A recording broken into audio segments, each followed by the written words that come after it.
प्रिय विद्यार्थियों, video number 18 में हम पूरा कर चुके थे अध्याय 2 और उसकी विविध एक्सरसाइज के हल क्वेश्चंस।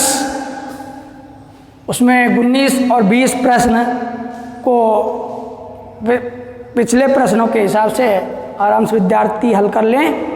और अब वीडियो पार्ट नंबर 19 में हम पढ़ेंगे बहुपद यानी पॉलीनोमाइल्स।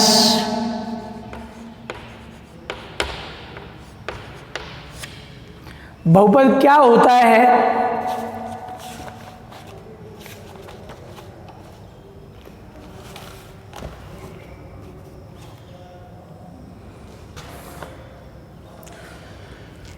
बहुपद क्या होता है? जब किसी व्यंजक को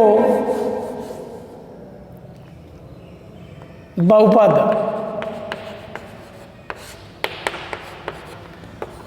जब किसी व्यंजक को एक या अधिक चर पद अथवा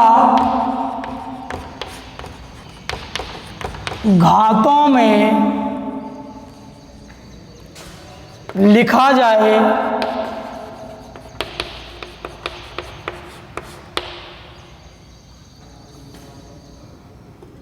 तो वह व्यंजक बहुपद कहलाता है।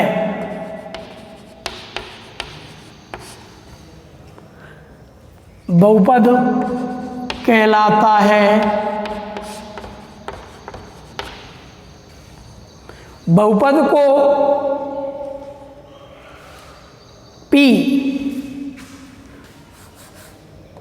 बहुपद को px, py, qy, qx इत्यादि से व्यक्त करते हैं।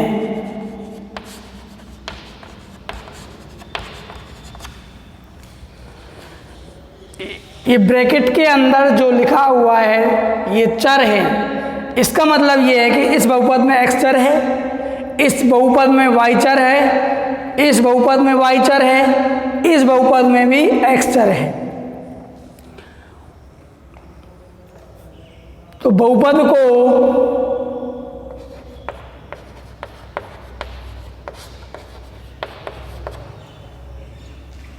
पदों के आधार पर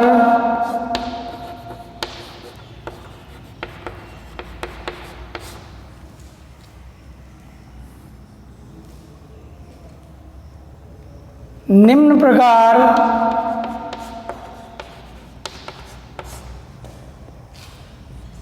वर्गीकृत किया जा सकता है। वर्गीकृत किया जा सकता है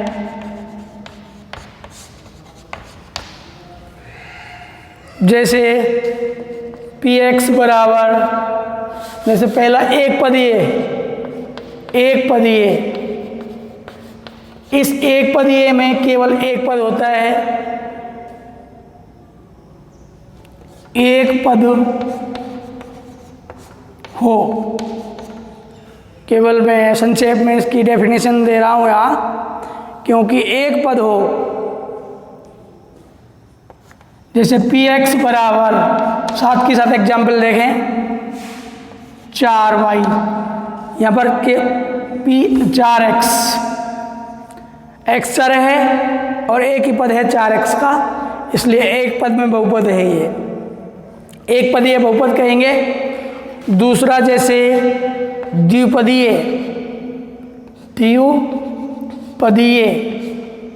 इसमें दो पद होते हैं।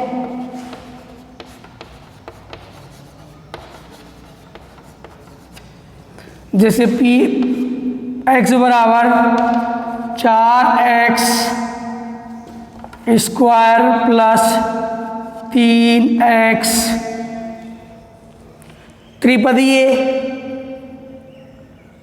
त्रिपदीय में देखें जैसे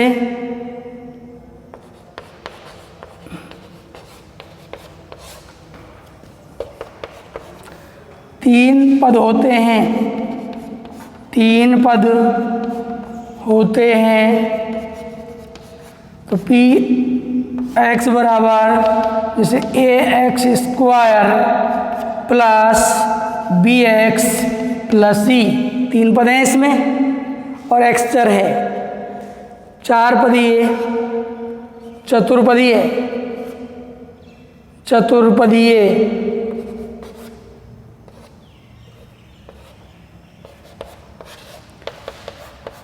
चार पद होते हैं।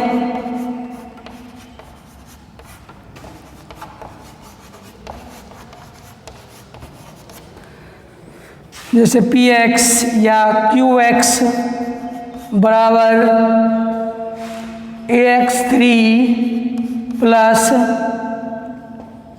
bx square plus cx plus d। इस प्रकार से जैसे जैसे पद बढ़ते जाएंगे उसी आधार पर बहुपद का नामकरण होता जाएगा। एक पदीय, द्विपदीय, त्रिपदीय, चतुर्पदीय, पंचपदीय, षष्ठपदीय, इस प्रकार से। आगे हम देखते हैं घातों के आधार पर बहुपद के प्रकार। घातों के आधार पर सबसे पहले आप ये देखें बहुपद की घात किसे कहते हैं। बहुपद की घात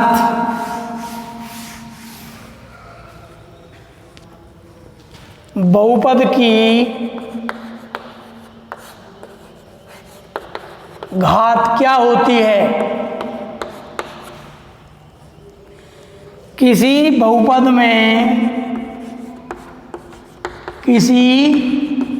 बहुपद में चर यानी अज्ञात, जो ज्ञात नहीं है, कि उच्चतम घात को बहुपद की घात कहते हैं।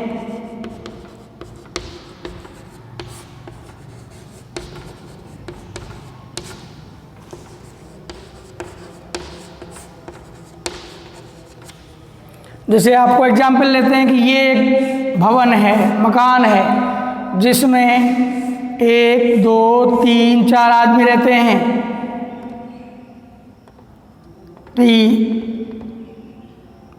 सुरेश आयु 32 वर्ष, शीला आयु है इसकी 30 वर्ष, सचिन आयु है इसकी 12 वर्ष और राहुल इसकी आयु है 8 वर्ष। अब आप बताइए कि ये मकान किसका है। इसके मुखिया का नाम क्या होगा? सुरेश। जो सबसे अधिक आयु का है, सर्वाधिक आयु का है, वो ही इस परिवार का, इस घर का मुखिया है। इसी प्रकार से जिस पद की घात सर्वाधिक होती है किसी बहुपद में जिस चर की उच्चतम घात सबसे अधिक घात होती है वही बहुपद की घात मानी जाती है। जैसे ax3 plus bx square plus cx plus t में चर x की उच्चतम घात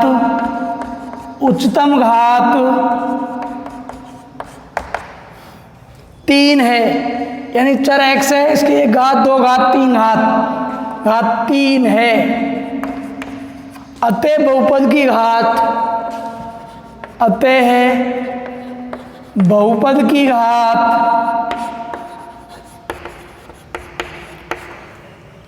3 होगी।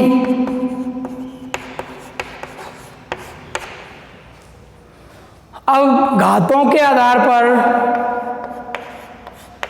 घातों के आधार पर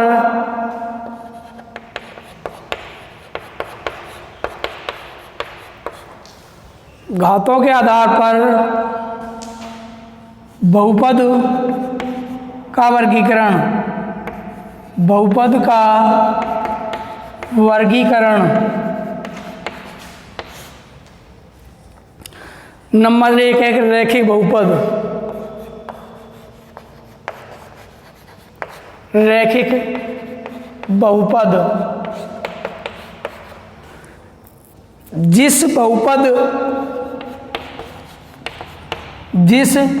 बहुपद की घात 1 हो, जिस बहुपद की घात 1 हो, यानी उसमें चर की घात 1 होती है, जिस बहुपद की घात 1 हो रैखिक बहुपद कहलाता है। रैखिक बहुपद कहलाता है।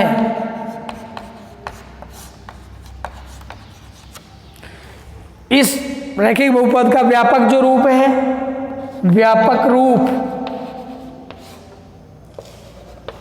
इसका होता है ax प्लस b, जहां a व b पूर्णांक हैं।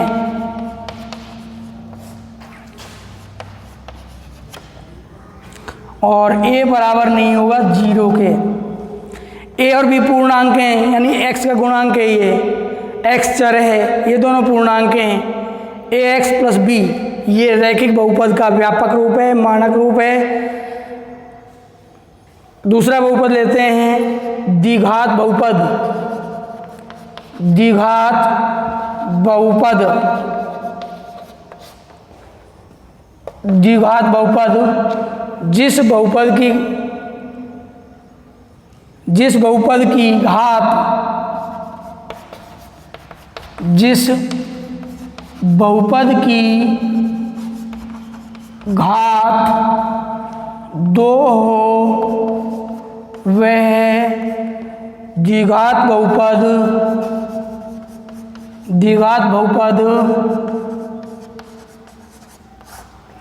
कहलाता है।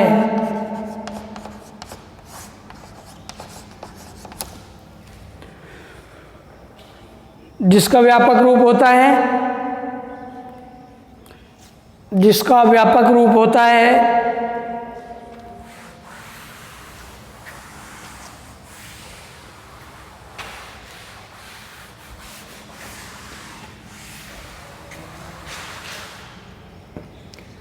ax स्क्वायर, यानी व्यापक रूप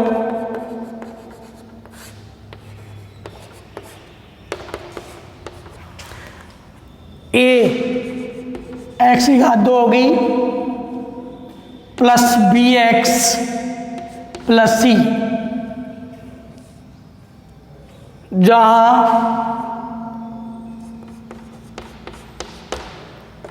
a b व c पूर्णांक हैं और a बराबर नहीं होगा 0 के, कभी भी a 0 नहीं होगा। इसमें 2 घात हुई, द्विघात बहुपद हो गया। तीसरा लेते हैं त्रिघात बहुपद।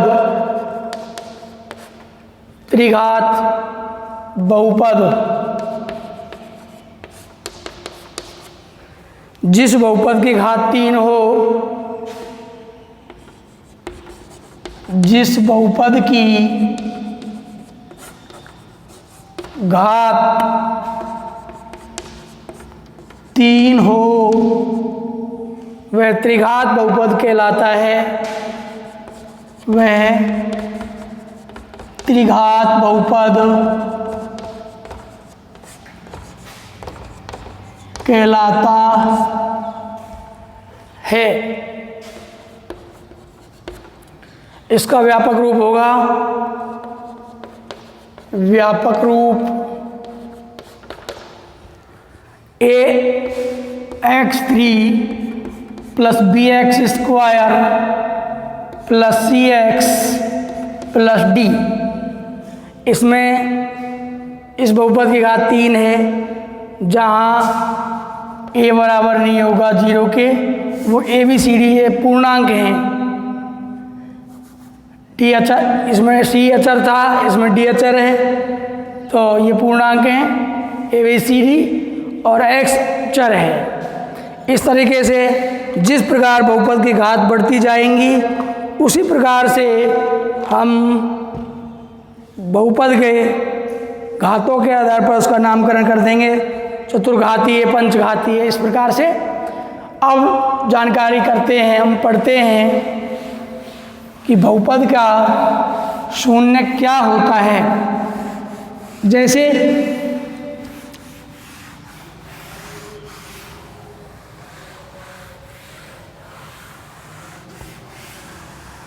शून्यक क्या होता है?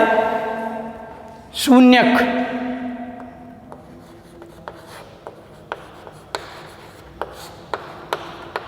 इसकी डेफिनेशन है, देखने में अपन व्यवहार में सीखते हैं, जो पाठ पढ़ता है वो क्या कहलाता है? पाठक। जो लिखता है वो कहलाता है लेखक, और जो दौड़ता है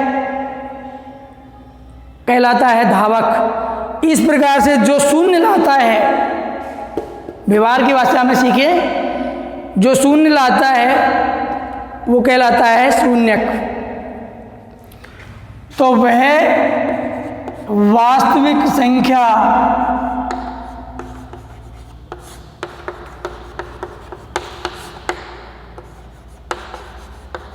जिसका मान px यानी बहुपद में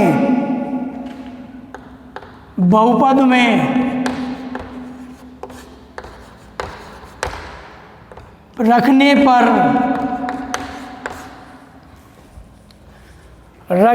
पर शेषफल शून्य प्राप्त होता है। शेषफल शून्य प्राप्त होता है,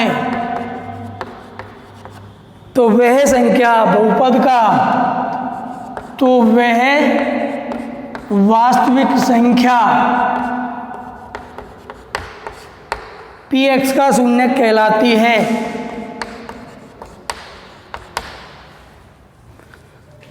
px का शून्यक कहलाती है। दूसरे शब्दों में लिखें, दूसरे शब्दों में देखें,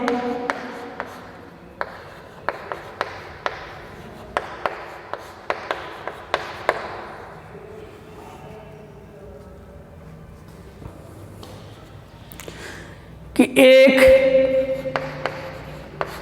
एक वास्तविक संख्या एक वास्तविक संख्या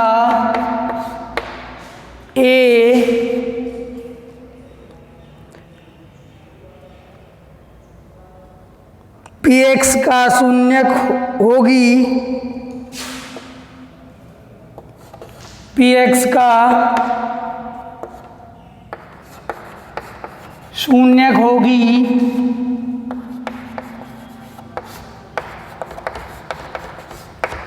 यदि p बराबर 0 हो। इस प्रकार से किसी वास्तविक संख्या का मान यदि हम पॉलिनोमाइल्स बहुपद में रखते हैं और शेषफल 0 आता है, तो वह वास्तविक संख्या बहुपद का शून्य कहलाती है। नोट: बहुपद में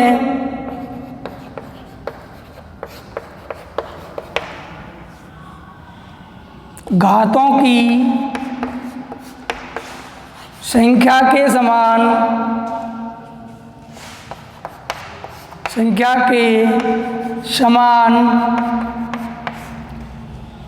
ही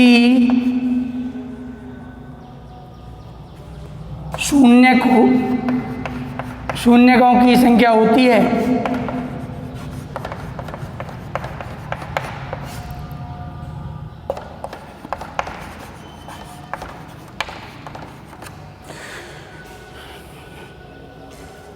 जितनी बहुपद में घाते हैं उतने ही शून्य होते हैं किसी भी बहुपद में। तो अब आप हम अध्ययन करते हैं रैखिक बहुपद का। तो रैखिक बहुपद में बहुपद लेते हैं रैखिक बहुपद में घात कितनी होती है? घात बराबर 1 होती है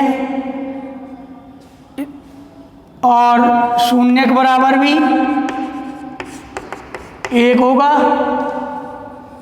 और जिसे निकालने का सूत्र है रैखिक बहुपद व्यापक रूप बताया था आपको, ax + b में घात 1 शून्य के 1 तो शून्य निकलता है, x बराबर शून्य बराबर -b/a होता है। जब शून्य एक ही है तो शून्यकों का योग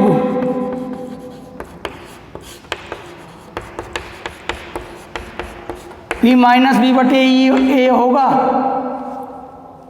और अब लेकर चलते हैं द्विघात बहुपद में।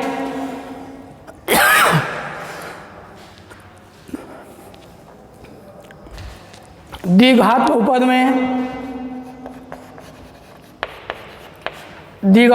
में जिसका व्यापक रूप है ax² + bx + c में घात कितनी है? घात बराबर 2, शून्य बराबर 2, जिनको अपन मान लेते हैं अल्फा व बीटा। शून्यकों का योग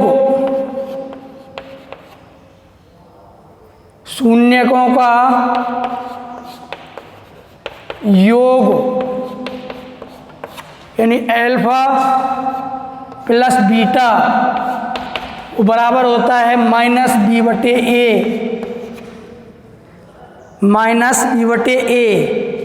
यानी चर का गुणांक।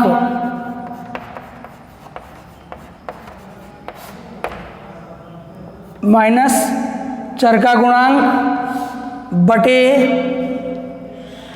x² का गुणांक।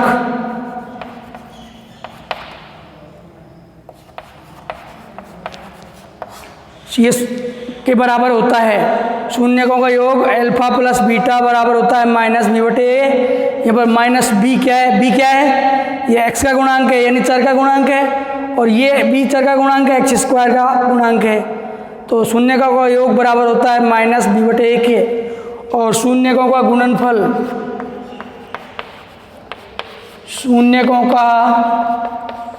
गुणनफल